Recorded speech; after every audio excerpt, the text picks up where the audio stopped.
Major Hector Quintanilla is now the chief of Project Blue Book.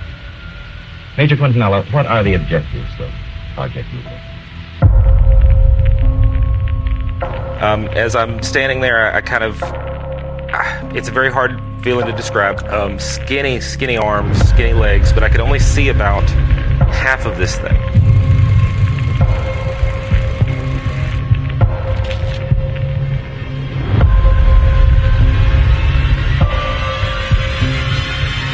It was just an eye-opening experience. There was a ship coming over the house.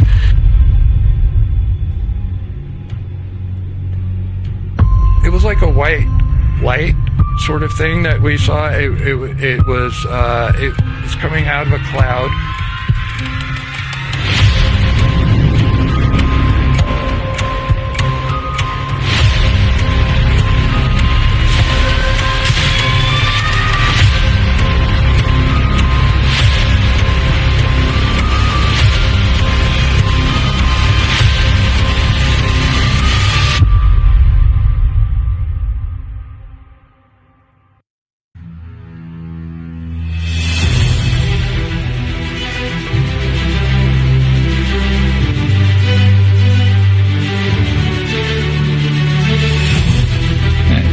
ASDP researcher John Dickinson in Tennessee. You're watching Alien Strand with Donald Ledesma.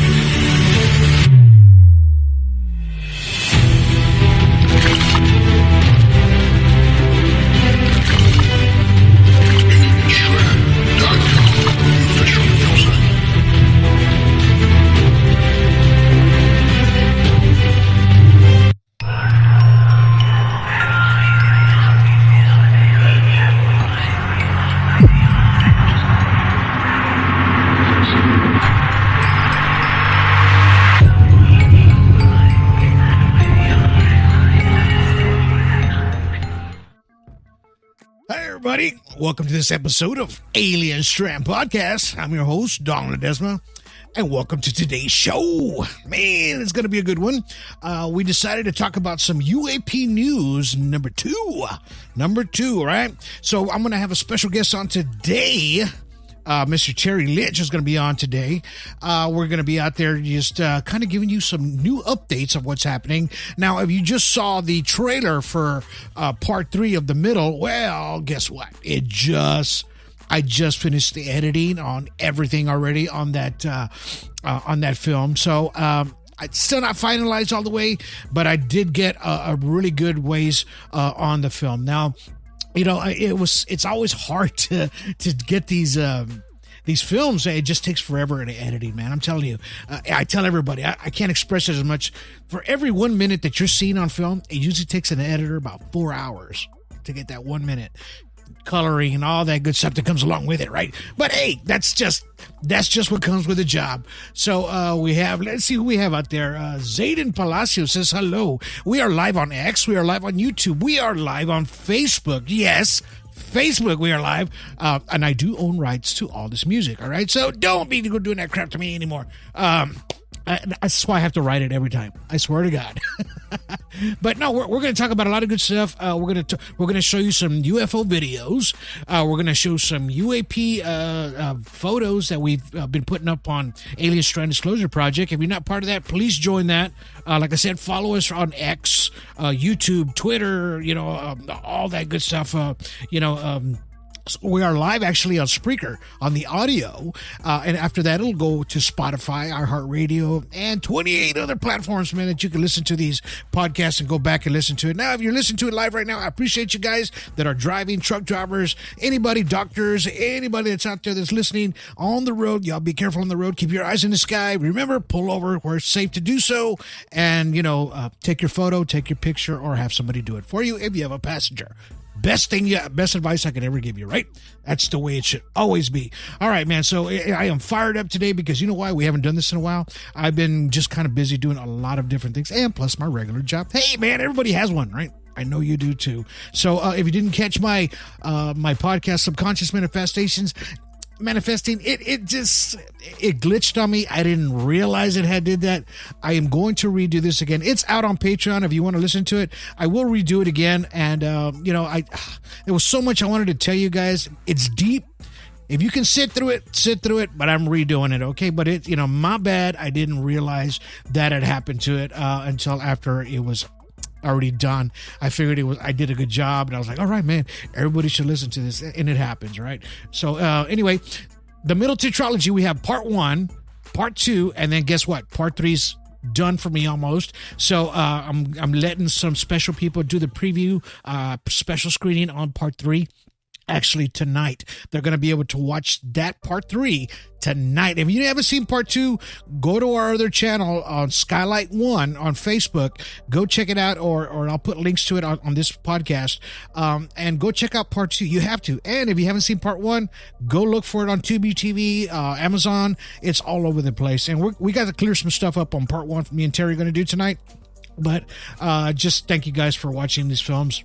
It takes a lot of work to do them, but, we're trying to get all the information out to you too. Like I said, the middle part 2 is on Vimeo, on Skylight 1 channel.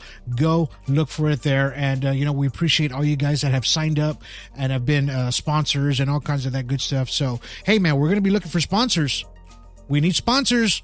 We need some sponsors. If you own a business out there, right? If you want to be part of this show, give me a holler. I'll give you a great deal on everything. And if you have a coffee, a store, anything that you have on your business, you want to get it out there, give me a holler, and you can be a sponsor of that. Or if you want to be a sponsor of our film, we have 3 more films that are going to be coming out. We're going out this year. We're going on top of a bunch of mountains. We're going all over the place. I'm even going to Devil's Tower. So get ready for that. If you want your business on that film, hey, let me know, and we'll talk about it, all right? So don't forget to join us on Alien Strand Disclosure Project, because there's no I in team. We're all here to work together as one, all right? We all do this as a big, nice team. Oh man, we got so many people all over the world. You just saw right now, and then Tennessee, everywhere Australia, the United Kingdom, Africa. There's people from everywhere that are actually help sponsor Alien Strand Disclosure Project, because they're representatives. South Carolina, North Carolina, Florida, everywhere, man. Even here in Texas, of course. And everybody just loves doing that, because they love to help, right? Without further ado, let's go ahead and get Mr. Terry Linch on, and let's talk about some UFOs, right? Because this is what today's about, UFO news, and let's go ahead and talk about it, all right? So here we go. All right. Hello from the middle of Oregon. All right, brother. How you been? I haven't talked to you in a while. Well, I've been busy. I've been trying to get my CDL, and I'm getting there, man. All I've got left now is to take the driving test, and it's a visual inspection. Good for you. Of the vehicle. Right on. Good. And once I have those 2 down, I've already got my permits, so I'm allowed to drive, and I also got a class 10, so I can transport up to 10 people in like vans and Suburbans and whatnot for the. Nice. For the place that I work. I'm not gonna go into where it is that I work. I'm not exactly sure what the rules are. Right. So I won't go into where I'm going to be working, but I will say I'll be operating some pretty heavy equipment. I was actually a bus driver myself for 9 years. That's where I started. I started doing bus driving. My dad got me into it, and I did it for 9 years. I was like, you know what? Okay, I got to be an over-the-road trucker. So I became an over-the-road trucker after that. So I get it. It's a hard thing to get into. But let's talk a little bit about the Cascadia guides, man. We haven't talked about the guides in a while. And your area up there, of course. Do you still have snow on top of Paulina Peak up there? At the moment, yeah, we do. There's probably about I'd say about 8 to 10 feet of snow on top. Okay. I've still got snow that's melting off finally in my yard. Last couple of weeks we've had snowstorms hit, and there was it last week we had about 10 inches of snow fall in our area, And then, of course, it warmed right back up, and that turns into water and ice and all kinds of fun things for us to try and drive and get around the area in. And well, I'm just real grateful that we have a guy. Everybody's got to have a guy. We got the guy that comes in and plows our driveway, which is an extremely long driveway. Right on. Good. So yeah, it's been a real. It seems like winter extended out just a little bit, and I was real grateful that today we had to get up earlier. Yeah. Yeah, right. We lost an hour, but you know what? I enjoy it because now we got a little bit more sunlight, right? I love to be out in the sun, especially, don't ask me that in July or August, because I'm going to say, no, bring the winter back. But it's just because it's my profession, what I do, as far as that. Now, so you were talking to me about, people had got some kind of story misconstrued about the Cascadia guides, where they're at, and the mountain ranges, things like that. So can you kind of explain exactly what you found and what somebody was saying out there? Yeah, we had one of the reviews on the movie. I don't remember exactly where I found it, but I did find it. And it was, they were talking about how, we didn't have any kind of backing on this, how this occurred, how these occurred. They were covered up by ash when Paulina Peak had its last eruption, and that's what spit out the big obsidian flow that's right on top of Paulina Peak. Right. And it goes right down to the Paulina Lake and East Lake. So when this spit up, it put a bunch of ash up in the air, and it covered the entire top of the guides there, where you see where me and my team, Oregon Ufology, there, we're standing above the guides. I took that. I took that photo, by the way. You sure did. You took that picture, and What happened was mass wasting. It's snow gets on top there. I just told you that there's 8 to 10 feet of snow on top of that spot right now. Right. And what happens is it grabs onto the particles, and it washes off, and it pulls away, and it exposed the Cascadia guides, a large trident, and a spear. Right. So this is how this thing came to resurface. Now there was the same person that said there was no science backing it. Well, that's called mass wasting. That is called science, and that's geology. Right. The next portion is that same individual has stated that it was not between Mount Adams and Mount Shasta. Okay. Well, if you look at the two maps that are over to the side here, you can see that clearly. One is 173 miles away from Paulina Peak, and that would be, I believe that one is Mount Adams, isn't it? Yes. Okay, Mount Adams is 173 miles away, and Mount Shasta is 174 miles away. Right. Now, if I would have went up there, if I would have used on Google, it's like maps, but Google World. Yes. You can actually run a straight line, and I'm willing to bet they're probably even closer than a mile. Yeah. If you were to run the straight line to this and particular location. Well, on the top of that location, when we were up there, you can see both peaks of both mountains. They're off in the distance. You can see Mount Shasta off in the distance in California, right, and you can see Mount Adams off in the distance in Washington State. This person was trying to say that the center was Mount Jefferson, which, I can drive to Bend and I get really great pictures with my Nikons. Just again, I want to make sure everybody knows that. Okay, I'm wearing my harness. I've got a harness that I can carry my cameras with, and I can go up and take pictures with these guys right here under my coat, and then I've also got this guy right here, which is this is a 3,000 millimeter, 24 by 3,000 millimeter Nikon, and from the top I can zoom in on Mount Shasta and Mount Adams, right, and I carry enough cameras to be able to catch evidence as it's coming. Right. Okay. I'm trying to prove a point here to they were also critiquing us for how happy I was to see you with a Sony. Yeah. that was another thing that they were trying to do. This person obviously doesn't have any cameras, or if they do have cameras, they don't realize that when I'm talking about my Nikons, I love my Nikons, Right. but Sony does have a little bit better processor and makes things a little clearer.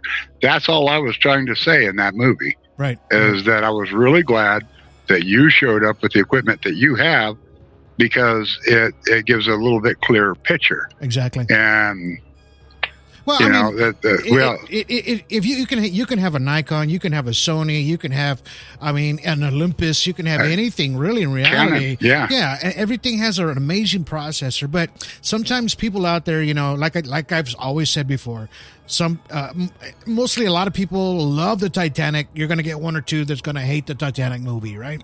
And they're going to find little things to knock it out. You know, they're trolls, brother. That's what they are, basically. Well, I know exactly what they are. You got to expect it. I know I expect it whenever I go out there. There's always somebody that wants to say this isn't right, that's not cool. Right. These guys in that movie, we had video proof of things falling right out of the sky, going right over the top of the guides, and one of them turning up on in and lighting up. Right. This is how we knew. This is exactly how we knew that this belonged to them. And okay. And let's. I mean, and then you've had a lot of activity over that area over the guides, right? Since we made the movie, right? And then it was last week. Last week, somebody. It wasn't me. I shared it. I shared it out to the world. Right. But in our local, this is it. If anybody wants to check it out, what's really happening in La Pine is the Facebook group that they shared. Somebody had grabbed a picture, captured a craft as it was off in the skyline, and they were able to get it just underneath a telephone wire. Yes. As they were taking this picture, and I did the filtration on it. And when I was done doing the filtration on it, I sent it back to them, and I put it out in our groups, and I showed our area is still very active. Yes, it is. Okay, it's nonstop activity here. Is what we have. It is. We just need to be able to have a warmer day so I can get out there and set my tripods up, and not be at about 26 degrees. Right. Well, speaking of live or UFOs that are flying by, let's go ahead and show this video. I have a video of this craft. I shared it today on our TikTok. If you don't know us, follow us on TikTok. We just look for Alien Strand. You'll find us there. And there's this craft that's flying, and it's in a straight hover, right? And within this hover, there's two drones underneath. I call them drones. They're spheres. Spheres that we see in the sky all over the place. They're trying to reattach underneath this craft. Now, once we see this, the video, you'll know what I'm talking about. So here goes. Let's watch this real quick. Here we go. You see that? Oh, yeah. So it's got a couple spheres. Now it keeps going up and around. Now this thing is not really moving. It's the camera movement. They got it zoomed in so hard. Some people are saying it's a balloon, but look at how they're separating, and they're trying to come back and reattach. It might be balloon. I mean, I don't. It doesn't look to me. No, that looks like a actual craft with spheres. A lot of the time, the spheres accompany these craft. They send them out to go observe different things, and they come back to the craft. They got their own little jobs that they go do and come back to the craft. And that's exactly what you got here. It's like a saucer type craft with what looks like maybe 3 to 4 spheres. Right. And we also see those spheres underneath, and I've always called them wow, I just had a flicker here. We've always called them like as if it was a drone type thing, but underneath, when they're underneath the craft and they're installed, we also call them amplifiers, underneath the craft to help the craft so it can move at full speed and go Right. to different locations. Right. So usually when you see a craft that's sitting still, which I believe this is what's going on, they're just moving the camera around. When it's sitting still, the craft itself is doing what's called quantum locking, and it's locking itself fixed to the Earth by magnetic flux tubes. And so it can sit there, and then those things can go out and do their observations of whatever they need to do. They come back, reattach, and bam! Now they can propel. Now my thing right here I'm slowing it down. I'm stopping it as you're talking, but if this was balloons, okay, now all the balloons would be kind of doing something kind of crazy. You know what I mean? Like all over this thing, right? And all you see is these three on the very right at the very end. And then you see one at the very bottom below the craft start coming out, and then it goes back in. Right. It's kind of hard to tell because it's at a distance. But me personally, if it was a windy day, if there were a bunch of balloons kind of stuck together, I believe that they all would have been, kind of going out in like a flowery sort of shape, all the balloons, kind of doing that. To me, it's just kind of strange as somebody recorded this. And it was almost like at a standstill. You know what I mean? It's the camera that's moving. It's not this thing that's moving. Right. Well, I'm also seeing something else here that I can't help but to notice every time I look at it. I'm going to put some... Yeah, I'm seeing a distortion around the outside of the craft as well. Yeah. There's definitely a distortion. It actually looks like it's just a little bit lighter around the craft, Right. The blue sky. You can see a little bit lighter around it. Now, if we were to put this to, I'm certain that if we put this to filtration, we would see the EMF, or I call it EMFF, electromagnetic flux field. I think that we would be able to see it clearly with filtration. Yeah, it's also something that you see on all of them. That flux field is a flux field basket that holds it into place right. and removes the mass. Right. That's how. That's exactly how quantum levitation works. Is it creates a flux field basket around the superconductive, and it removes the mass, which means there's no weight now to it because it's being held by a flux tube basket. Right. And you can. I just put a thing out on ASDP showing how the levitation works, and they put an orange on top of it, and right. it stayed within the magnetic flux field and the cushions which were holding it in place. Right. And it removes the mass of the weight, right. and as if it didn't exist. Well, let's talk about another one. Now, these were some photos. Okay. Let me give you the backstory on this one. So it says, a UFO captured by a friend of mine from Canada last night. She insisted to remain anonymous. So I'm not going to give too much detail, but it was over an overpopulated area in Canada, and it just hovered in the same spot around 20 minutes before disappearing. I have the video, but I'm not going to release them without her permission. UFOs are not even trying to hide from us anymore. Says the report sightings we got are getting more and more every day.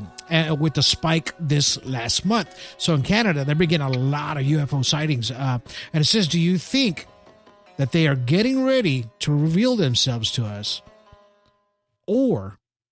And what's the end game after the cat's out of the bag, right? So this is what this person did. Because I saw one of the photos, the one with the white around it, you could see it there. It was actually part of the video. They just kind of got a still frame from it. What do you make of this, Terry? I mean, it's... Well, I would absolutely like to hear the video, see if there's a low tone or hum. Right. You did view the video. I would be curious. Did you hear that? No. They haven't the sound of. They haven't released the video yet.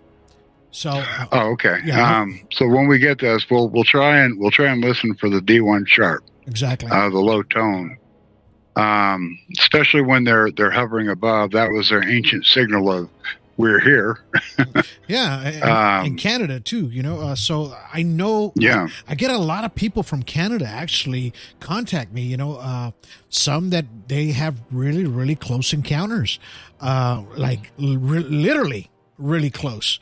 I had one, but she disappeared on me. I haven't heard from her like in 2 years, but her and her husband used to get some really good photos out there in Quebec. And they were out in the outskirts in the forestry area, and man, the pictures she would send me were just kind of remarkable how close these things were to her home. And so when I saw this, I kind of like, wow, we're starting to get more from Canada. So I definitely, I'm going to put these under some filters. And maybe we can probably get a little closer. It's hard to tell because there's a lot of fog in the sky, and it's but on one of the photos you can tell it's got a saucer sort of shape on it. Once you zoom in a little closer to it, I just wasn't able to do that on this presentation. Well, the federal government, our Air Force and the Canadian Air Force, they work together on anything that might come into either one of our territories. Right. We have a lot of stuff going on, like when the balloon from China was coming over, right, and it was kind of hovering there between the two countries. Both sides were very interested in trying to stop this thing from being where it was at. Exactly. Well, about a week after that, they had another one that was up in the Yukon territory, and it was an FA-18 that shot it down. Right. And they clearly said that they had location of it. They said they know exactly where it landed, or was where it had gone down. And they were saying that it was a metal object, and it was not a balloon. And this kind of leads into where the government's going to today. Right. They're starting to kind of change their tone about what's up there. They're trying to bring it back to the point where we're going to be searching for disclosure again. Exactly. They give it to us. They give us disclosure. They say that, okay, we've got all these things. The Navy's been chasing around down on the Pacific, down on the Atlantic, both off of California and Florida coastlines. They say that they're chasing things over across Arizona. And then a lot of people are seeing these things being chased across the skyline by the military. I have a neighbor that he's across from me. He owns a place down in the Valley, Portland area, and I won't give his name, but the location's right around Portland. Vernonia is the name of the town, right? And he got a picture of about 10 spears going across the skyline. Wow. They were all orange, fire in the sky. I call them fire in the sky. They look like a campfire, basically floating past you. They're not moving extremely fast, but they are moving fast enough. And then he ended up with. He said there was a bunch of helicopters that were chasing after it. Yeah. Shortly after. Wow. And this is where we're at. The government, they put out all these different things saying, if you see this, now go ahead and report it. We're not going to shun you. And they were talking to aircraft pilots for Southwestern. They're talking, all those guys, American Airlines. They're talking to Alaskan Airlines. They're telling them, go ahead and report all this stuff now. Right. We've got a place for you to report. But then now all of a sudden, the last few days, they've been pulling away from all of that. Wow. Now they're trying to say that it's not extraterrestrial. We don't know what it is, but it's not extraterrestrial, and we've not seen an extraterrestrial. When we've got other people saying, yes, we do. Right. We do have it, and they had verification. They worked for the government, and now all of a sudden they're trying to go back to covering it up. Well, there's an article that just came out today, I believe. Let me read a little bit to you. I'm just going to, I don't know if I can throw it on the screen here. But Okay. it says the Pentagon UFO report says most sightings of ordinary objects and phenomena. So it says they haven't seen as many since World War II, but they still found no evidence of technology that has concluded most sightings to misidentify ordinary objects. Right? It says the report released in 2022, Pentagon announced that it's newly formed a domain anomaly called AARL. Had not found any evidence that suggests the aliens have visited Earth or crashed here, right? So, come on, man. They're trying to change your story, is what they're doing here. Exactly. Now, and I gotta agree. I don't believe that they're. I believe that they're actually terrestrial anyway, because I think that they're. If you listen to anything I've said in the past, I believe that every one of these volcanoes is a hive and they live inside. Right. And I have, we've seen these things coming out of the earth. We have video proof of them coming out of volcanoes, right. All the way from the Cascades all the way down to Mexico. Exactly. We've got craft going in and out of these volcanoes, and there's no one can say that they're not, because we have the video proof. Oh yeah, we have ufologists. Yeah, we have ufologists around the world. Yeah, that are bringing these recordings to light. Exactly. Over there in Mexico, that we always talk about that Popocatépetl. That it's constantly, almost every day, catching a UFO going in and out of that volcano. Almost daily now, and then I just posted one today. As a matter of fact, there's one where it looks like an explosion above it, above this, mm-hmm. and then it just kind of takes off. Right. Speaking of that, now speaking of other countries, I'm going to show you this other video. This one is out of, I believe, China. I'm not sure, but we'll find out. I think it does say it on there. So let's go ahead and bring this up on screen. Hi, Rosie. Thank you for being watching out there. She's Rosie Marie's out there. Paul Welburn, thank you. Other people, I can't see your names. Zayden Palacios, thank you for watching out there. A lot more folks are watching. We still got a lot more to talk about. So here's this video that this object was recorded with a cell phone above nuclear power plant south of China in Hebei, Lunan, China in September of 2011. So I caught this kind of as interesting. I didn't know if it was, CGI-ish kind of thing or not. And it's kind of hard to tell for me now these days, right? It does have that little drone that's around there and that's going around it, around this diamond-shaped craft. Now, people that are listening that are not watching tonight, there's a diamond-shaped craft and another smaller diamond shape going around in circles as it's over this power plant. It doesn't look like I don't know if it looked nuclear. Did it look nuclear to you there, Terry? Yeah, that looks like a nuclear, the big cone, the cooler system that they would have. Yeah, it definitely looks like they're observing a power plant. That's the same type of coolers that they had out at 3 Mile Island. Right. So you're definitely looking at. We had Trojan here in Oregon, and it was removed, but it looked also just like that cone that's sitting there. Yeah.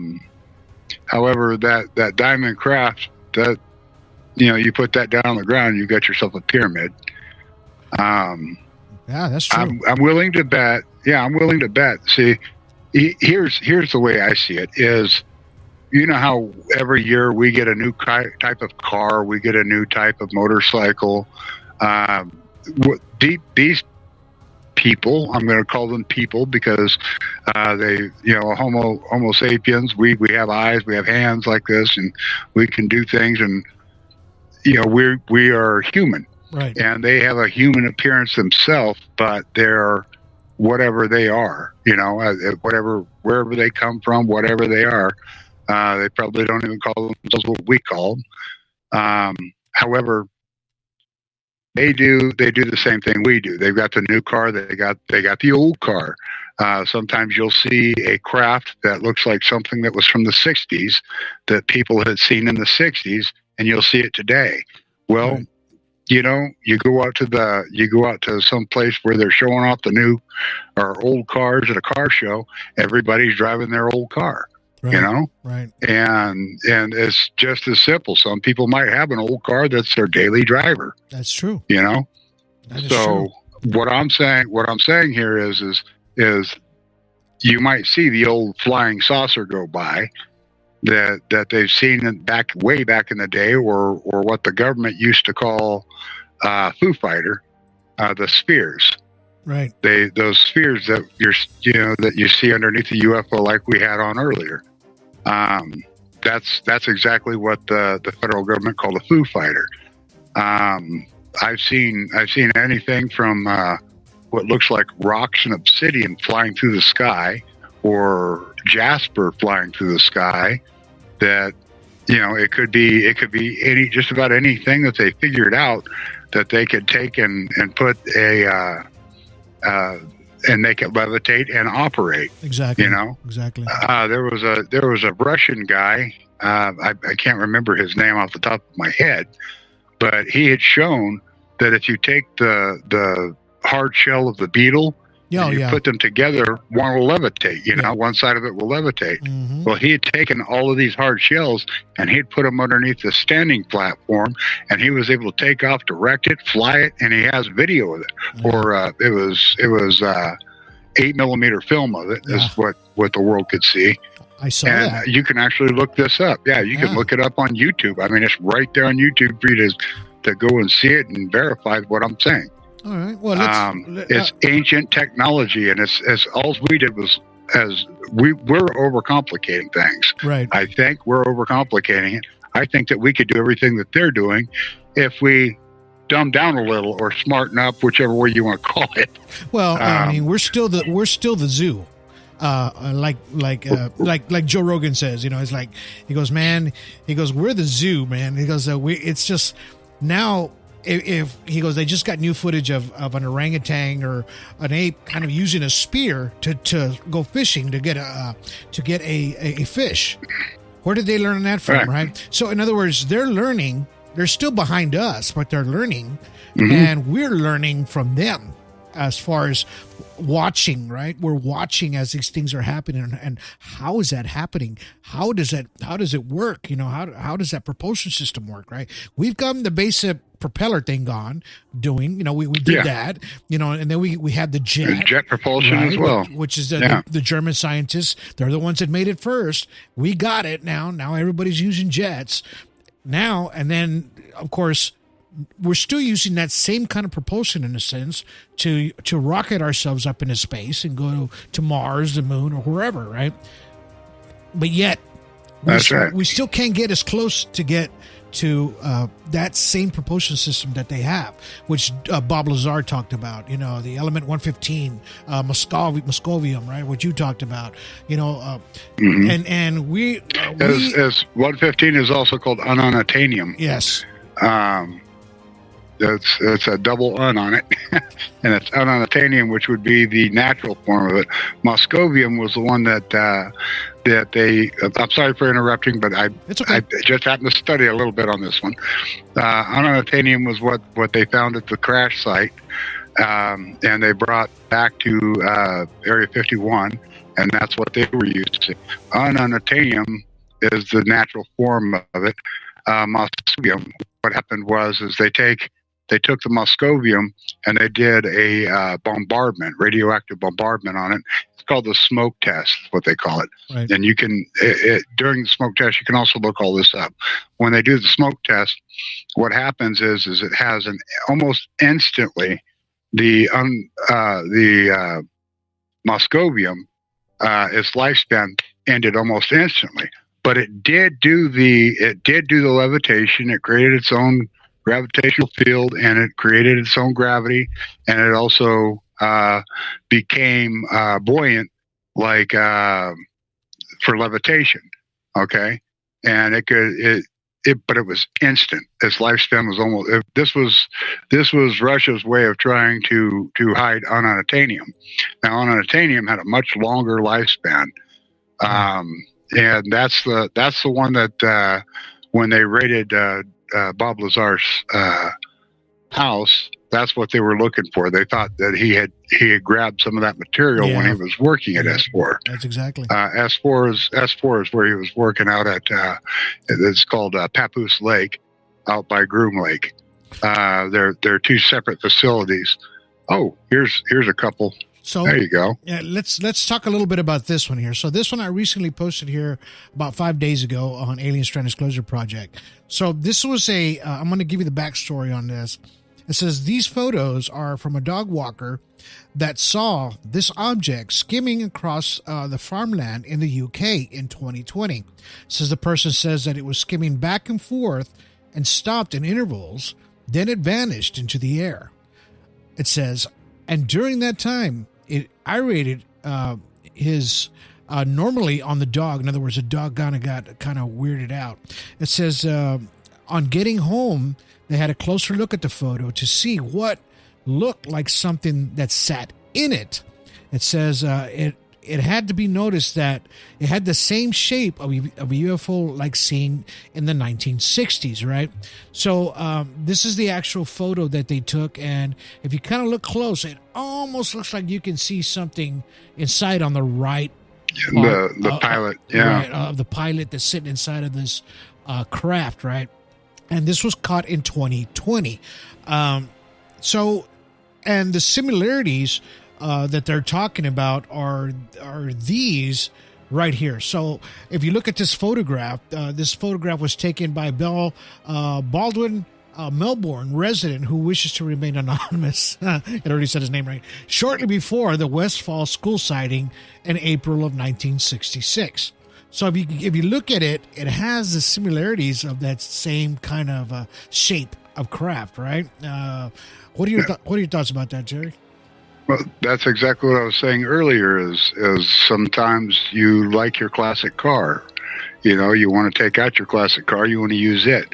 Same thing with them. They might have this craft sitting wherever they're at, we like to call them bases, but it could be very similar to our homes, our neighborhoods and things like that they live in. Right. Or again, I call it a hive myself because they look very similar to insectoid. Wow. That's where I kind of look at this as they're like a very large intelligent insect, like a large mantis or something to that effect. They've got the same kind of eyes. They've got the same kind of movement. These craft, I also want to say that craft like this, they all move in geometry. They're not like doing a big corner to go around you. They go boom, boom, boom. Right. They come to a stop and they turn. Right on. And that's when they're using their counterweight and they're throwing it down to the ground. The earth itself is mostly magnetite. So it'll throw this thing down to the ground of magnetic flux and it'll lock on it. Bam, they turn just on a dime. And it doesn't matter if they're over the ocean. It doesn't matter if they're over land. It doesn't matter how high up they are. They've got this type of technology that is, in a sense, far more superior than ours. And it doesn't make much noise. If it does make any noise, it's a low hum. Like we were saying earlier. I mean, look at the shape of it, though. They're almost identical. Yeah, these crafts are almost identical. Well, this is the same craft, though. They just kind of got a little. Right. They got it they lightened it up, and I guess they were trying to get a really zoom on these two photos. How many years difference is this? From 1966 to now? Let's see. It was in 2020. So yeah, man, that's 60 years. Yeah, that's a good chunk of time right there. Yep. And they're using the same technology because it outclasses our stuff. Right. Their oldest stuff is better than our newest stuff.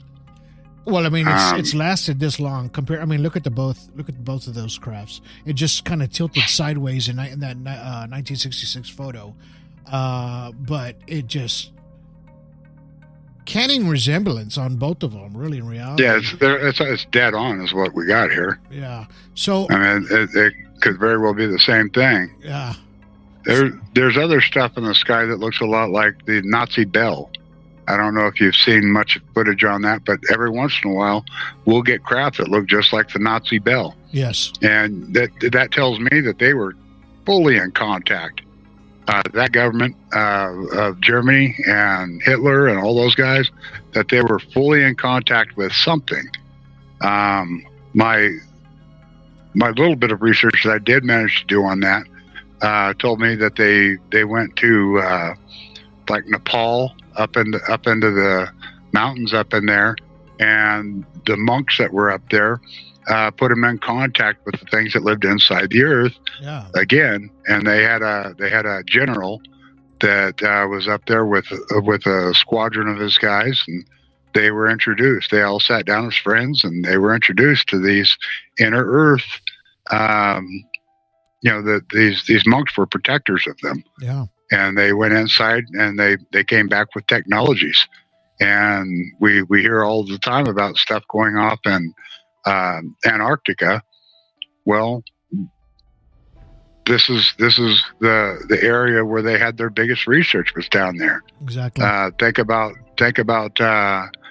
what was his name, Admiral Byrd. Yeah. He went down there, and he had the same kind of contact. I believe there was another guy too, another general. I don't know who. I forgot. I can't remember his name right off the bat, but I know there was another guy too, Bird, and there was another guy that both almost had the same kind of similar accounts of UFOs or something different that happened in that same section of where it happened, apparently, that we can't see, right? But speaking of that, now we got one more video. This one's going to come out of Colorado Springs, from our very own William Rathbun, which is going to be on our third film, The Middle Part 3. So he got this... Great ufologist. Yes. This guy's a good ufologist. When I was at his house, when we were filming him, he showed me a bunch of videos that he had. He couldn't do it because he was an OSD card that he was using off of his TV. But, man, he had some great still shots of a lot of stuff. It was hard for him to send it to me because, the technology savvy. It's kind of hard to, when people are not used to doing things with our technology, So he's got it, and it was great, and I should have grabbed it from him when I was there, kind of put it on my SD card, but I didn't. But anyway, let's go ahead and show this video real quick that he filmed out there. So there it is right there. It's kind of slowed down a little bit, but you'll see it pop up of a. Let me see if it'll pop up there. You can see it on screen. There you go. Yeah. There it is. There it is. So yeah, he's actually shooting at an afternoon sky. Sun's going down, and he catches this craft just floating right in front of him. And it's probably looped a couple of times, and there you go. He likes to slow the footage down a little bit so we can see it a little bit better, but he posted that, and I was kind of intrigued by it. I know we're so used to looking at these elaborate UFOs, that we're so used to seeing all the time, but just because some people see a dot in the sky doesn't mean it's not any better. I think they are really good because it's original photos, original video. It's something that they caught at that moment. And even though they're moving around a little bit, you can hear them breathing in the background. It's original, man. And it's not so elaborated. That's why it's kind of hard to tell from these newer videos of if it's AI or not, right? And that's the hardest part for us as ufologists, to have to try to debunk that, stuff that people throw out there as far as AI. Now, this is not AI. This is exactly what he caught out there. And I just thought it was interesting. He lives a few miles away from where Nikolai Tesla put his laboratory. The things that are in the sky around where he's at. There was one day. This was 5 years ago. I've been following his work for a while. about 5 years ago, he put something out and he showed it was a whole bunch of different craft that were above him, and the bottom of the craft looked identical to. You guys remember the Roswell stone, a rock? Yeah. It was a rock that had a very specific design on it, and then over in England, years before or years after that, was it after or before? It was after. Years after that, there was a crop circle that looked identical to that Roswell rock. The Roswell rock didn't come up till a few years after that was found in England. Right. And the craft that he was showing, the bottom of the craft as they were going up and moving around looked identical to that figurine on the rock and the crop circle. I firmly believe that that's some type of fleet, and that's their insignia, and that's what their craft look like. So he had some really good captures. Literally somewhere in my archive, I have a big archive of all this stuff. I have his capture of that, and he probably has it somewhere as well. I don't know how much of his stuff he keeps or lets go, but I try and hang on to everything that I have received over the years. Right. He was one of the first ufologists I'd run across. We didn't really talk much back then, but again, he's another one I recommended to you. Yes. There's several of these guys that almost every one of your movies and films, these are people that I'd run across over the span of 5 to 6 years, and seeing all these different things that they've had to produce. Every one of these ufologists that you put into these movies, they have a great story. They have great evidence.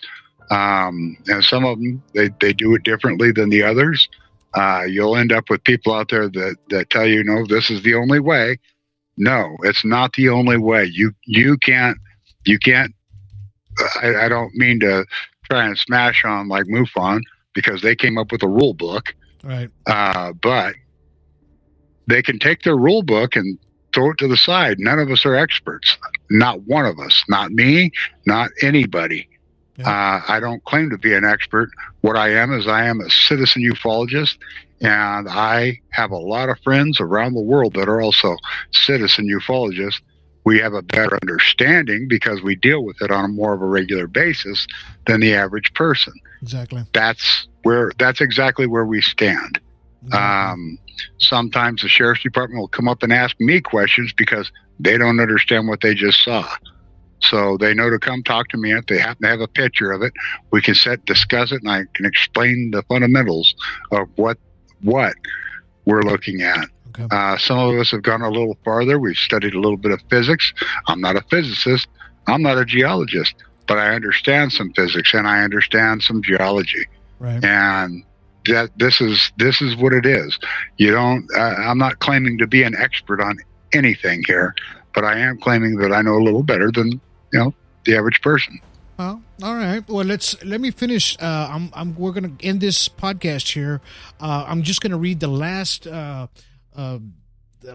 article here on this Pentagon read that was out there, and it says under the 2023 National Defense Authorization, AARO was required to issue a report to Congress dealing with the government's historical record relating to unidentified anomalous phenomenon, right? Since 1945. It says it was delivered at the first 2 volumes to Congress. Press Secretary Major General Pat Ryder, in the statement which they released, unclassified, AAR found no evidence to that any ASG investigation, academic sponsor research, or official review panel has confirmed that the sightings of UAPs represented extraterrestrial technology. The report for executive summary said, although many UAP reports remain unsolved or unidentified, AARO assesses that it is more better the quality data we're available. It says most of these cases also could be identified and resolved as ordinary objects or phenomena, he says. The report says since 1945, the government has funded investigations to determine whether UAPs represented a flight risk, technologies to leap into competitive nations, on evidence of off-world technology or under intelligent control, right? So basically, UFOs are. They're trying to go back to covering it up. Yeah, it's the same crap over and over and over. So, and as much news as they try to put out here towards UFOs, UAPs, and all that good stuff, it's the only people that are really going to know is us and citizen ufologists, because we're going to keep putting it out there to all of you guys, because if you're part of Alien Strand Disclosure Project or any other UFO research programs out there, be a part of it. Be part of the solution. Don't be a part of the problem, right? And as long as we all work together, we had to we had to boot somebody out of our ASDP website, our Facebook, because they were just trying to out show people, and they weren't working together. This person that was just newly came in, and hey, they started trolling. Bam, you're out. That's not going to work that way. If you don't work together, you don't need to be here, right? So if you're going to join ASTP, sure. Alien Strand Disclosure Project, we work as a team. We all work together. We all work as one, right? So just be sure when you do sign up for Alien Strand Disclosure Project that you do fill out the whole questionnaire. Don't leave no blanks, or you're going to get kicked out of it, and you're going to have to do it all over again. We are very serious about what we do, and we want everybody to come in. I don't care where you're from. I don't even care if you're an alien from another planet and you want to be part of ASDP. Hey, come on in, bring it in, because we all work together. So, we just try to make sure that we're putting the right information out there, because like these news articles that I just read to you, all they're doing is deflecting. They're deflecting the truth of what exactly is happening out here. You just saw a few videos. You just saw some photos of the actual truth. So, that's all pretty much I can say about that. So, Terry, you got any closing things you want to say here real quick? I do. I'm an Oregon ufologist, Terry Linch, ASDP researcher, and I want to let everybody know that disclosure starts with your story and respect. This is our motto. This is what we do. Don't be afraid to come talk to us. We understand that if you've seen something and you want some people to talk to about what you've seen, but if you've been abducted or you've had any other type of experience, time loss, whatever, we have people there that can help you with the confusing questions that you might have, and we kind of band together around the world. 9 out of 10 times the government won't give you the respect. They'll try and tell you, here's the light, look at it, we're going to hit the button now. Yeah. And you didn't actually see what you think you saw. We're the group of people that actually saw the same thing that you've seen, and we're here again to respect what you have to say. Exactly. So come be part of ASDP, which is Alien Strand Disclosure Project. Looking forward to meeting every one of you. All right, brother. Well, thank you for being on the show today, and thank you for your insights. And like I said, we'll see you on the next one. Probably next week we'll be having another one. But we're trying to get this third movie going, and part 2 as well. All right. So I appreciate you, brother. Yeah, part 2. Everybody go see part 2. It's available. It's ready to go. Part 3. I'm going to get to review it tonight. That's right. That's right. All right, brother. We'll talk to you here soon. All right. All right, guys. I hope you guys enjoyed today's podcast. We hadn't done this in a while. I felt like we had to bring some news out to you guys and just kind of give you some updates on what's going on. So if you want to report a UFO, go to ASDP-UFO.com. Go over there, go check us out, or go to our sister page, alienstrand.com. If you want to be If you want to be a sponsor of this show, give me a holler. Hit me up on Instant Messenger or anything like that, email, and I'll be glad to help you because you'll be helping us at the same time. We all work together, all right? So until then, you guys give us a thumbs up, give us a heart, share this, go all over on our audio. Our audio is live right now. I know we're probably glitched a little bit today. I saw it kind of starting to, but, I really appreciate all you guys for sticking around and watching us today. We had some really good numbers I saw up there on screen. I appreciate all of you guys. We love you, and just keep on hanging in there with us and watch our films that are going to be coming out soon, because it's everything that I'm showing you, and I just showed you today, we showed you today, and everything that we're showing you on these movies and these films, it's documentaries, and it's things that happen to people on a daily basis, and it has issues that comes with it as well. Not everybody can accept this as it's happening to them, right? And that's what these films are about, to show you what's happening to them at the moment, or at the moment when they saw this. They're explaining everything to you in these films. So I hope you guys get to see them. Please go check them out on our Skylight One channel. But until then, you guys have yourselves a good day. Have yourselves a good evening. And have yourselves a good night. See you soon.